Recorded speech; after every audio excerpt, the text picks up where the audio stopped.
샬롬. 3월 16일 수요일입니다. 아름다운 봄날을 선물하신 하나님의 무한하신 사랑이 여러분의 가정과 일터와 학업의 자리에 함께 하시기를 소망합니다. 이 시간 복음서의 말씀을 읽고 묵상하며 하나님 앞에서 침묵으로 기도드리겠습니다. 마태복음 12장 15절에서 21절. 예수께서 아시고 거기를 떠나가시니 많은 사람이 따르는지라. 예수께서 그들의 병을 다 고치시고 자기를 나타내지 말라 경고하셨으니 이는 선지자 이사야를 통하여 말씀하신 바, 보라, 내가 택한 종, 곧 내 마음에 기뻐하는 바, 내가 사랑하는 자로다. 내가 내 영을 그에게 줄 터이니 그가 심판을 이방에 알게 하리라. 그는 다투지도 아니하며 들레지도 아니하리니 아무도 길에서 그 소리를 듣지 못하리라. 상한 갈대를 꺾지 아니하며 꺼져가는 심지를 끄지 아니하기를 심판하여 이길 때까지 하리니 또한 이방들이 그의 이름을 바라리라 함을 이루려 하심이니라.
오늘 하나님이 우리에게 주신 말씀은 예레미야 9장 10절에서 16절입니다.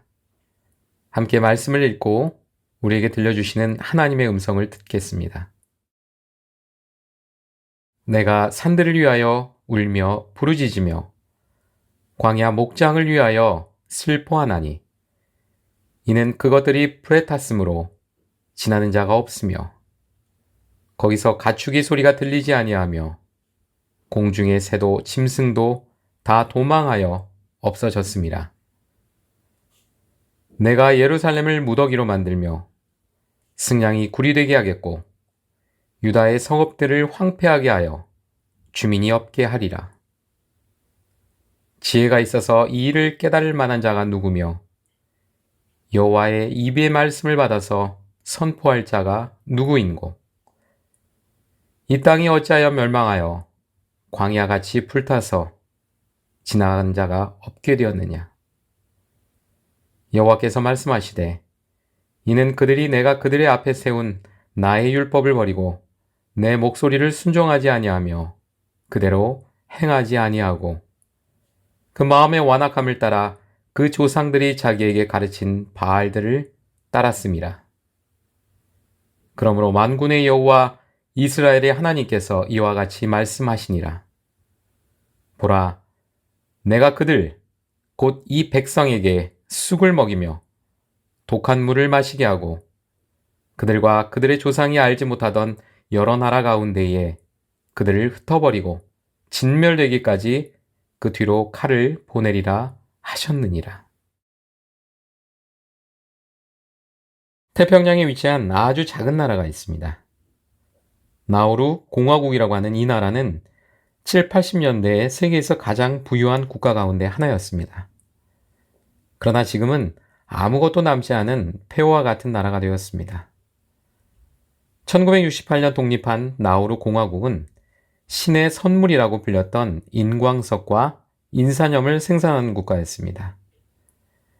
새의 똥과 같은 유기물이 장기간 퇴적되어 만들어진 인광석은 비료나 합성세제의 주요한 원료이자 도금 표면을 처리하는 처리제를 만드는 데 사용되는 물질입니다. 나우루 공화국은 호주를 포함하여 많은 양의 인산염이 필요했던 여러 국가로부터 상당한 부를 축적하게 되었습니다. 80년대 이미 국민소득이 2만 달러를 넘어섰고 국고가 외화로 가득 차게 되자 국민들의 세금을 면제해 주었습니다. 쇼핑을 위해 자가용 비행기를 타고 하와이나 싱가포르를 다녀오는 사람이 많아졌고 가구마다 최고급 승용차를 소유하는 것은 일상이 되었습니다. 걸어서 4시간이면 충분한 작은 국가에 주유소가 무려 29개나 있었고 국가가 나서서 아이들이 원하면 외국으로 유학을 보내주는 것은 물론 치료를 위해 호주의 병원으로 보내주기까지 했습니다. 그러나 90년대를 넘어서면서 인광석의 채굴량이 급격히 줄어들게 되면서 국가는 위기에 처하게 되었습니다. 국민들에게 일할 것을 권면하였고 위기를 극복할 방안을 마련하려 매우 노력했지만 국민들은 더 이상 일을 하려 하지 않았습니다. 게다가 마구잡이로 난개발을 했으니 국토 대부분은 이미 황폐화된 상태였습니다. 결국 국가 전체가 파산을 맞이하게 되었죠. 자본이 가져온 재앙, 과도한 소비, 생태학적 재앙과 같은 다양한 폐해를 압축적으로 보여주는 예가 아닐까 생각합니다. 아이러니하게도 나우루 공화국은 God's will first, 하나님의 뜻이 먼저라고 하는 국가 표어를 가지고 있습니다. 오늘 본문에 등장하는 유다는 하나님과의 처음 사랑의 언약을 깨트리고 이방신을 따랐습니다. 하나님이 예언자들을 통해 거듭 경고하셨지만 회개하지 않으니 그들은 결국 패망하여 흩어지게 될 운명이었습니다. 그러나 이 시기의 선지자였던 예레미야는 방관자로 머물지 않고 백성들의 죄를 슬퍼하고 아픔을 함께했던 예언자였습니다. 그리고 애통하는 눈물을 통해 자기 백성을 향한 하나님의 마음을 전했습니다. 그는 유다의 산들과 광야 목장을 위해 울며 탄식했고 그들의 삶의 터전이 모두 불에 타서 사람도 가축도 살 수 없는 황무지로 변화하게 될 유다 땅을 안타깝게 바라보았습니다. 그럼에도 어리석은 백성은 그들의 땅에 다가올 멸망에 대해 알지 못했습니다. 하나님의 뜻을 전했던 예레미야의 경고를 귀담아 듣지 못한 까닭입니다. 그들은 생명의 근원 되신 하나님을 멀리하였고 그들의 마음의 완고함을 따라 풍요이신 바알을 섬겼습니다. 하나님의 말씀으로부터 멀어지고 자기 욕심을 따르는 길에 들어서게 되어 결국에는 불순종에 이르게 될 때 조금씩 죄에 둔감해지고 무질서와 부도덕이 마음을 지배하게 되어 종국에는 타락의 길을 걷게 되는 것입니다. 이러한 불순종의 끝은 쓴 음식과 독이 있는 물, 다시 말해 멸망과 죽음이 있을 뿐이라고 성경은 말씀하고 경고하고 있습니다. 물론 하나님의 심판은 의에 기초한 것이기에 사랑의 또 다른 표현일 수 있습니다.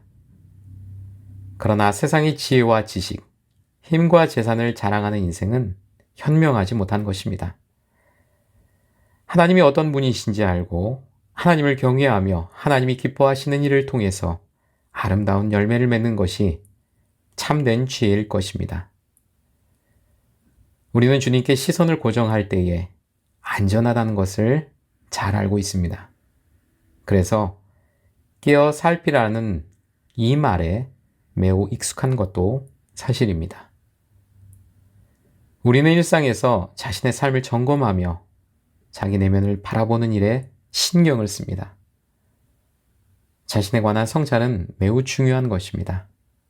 그러나 신앙을 가진 우리는 한 걸음 더 나아가 성경에서 말하는 깨어 살피라라고 하는 진정한 의미에 대해 생각해 볼 필요가 있습니다. 그것은 주님께서 우리에게 오셔서 행하셨던 모습을 기억하며 주님의 다시 오심을 살피라는 것입니다. 이것이 오늘을 살아가는 우리에게 주시는 말씀일 것입니다. 말씀 앞에 다시 순종하며 하나님이 원하시는 일을 시작하십시오. 하나님 말씀 안에 영원한 생명과 구원의 길, 그리고 은혜의 길이 있습니다. 좋은 땅에 단단하고 깊은 뿌리를 뻗어 좋은 영양과 물을 흡수함으로 풍성한 결실을 그치지 않는 나무들과 같이 생수의 근원인 하나님의 말씀에 뿌리를 내리고 살아가는 여러분이 되시기를 소망합니다. 이 시간 함께 기도드리겠습니다. 사랑의 하나님, 저희 안에 세상을 향해 흘리셨던 주님의 눈물이 있게 하시고 주님이 저희에게 베풀어 주셨던 긍휼과 사랑의 마음을 갖게 하옵소서. 오직 주님만이 나의 힘, 나의 소망이 되게 하시고 말씀에 순종하며 주님의 돌보심을 세밀하게 경험하며 살아가게 하여 주옵소서. 감사드리며 예수님의 이름으로 기도드립니다. 아멘.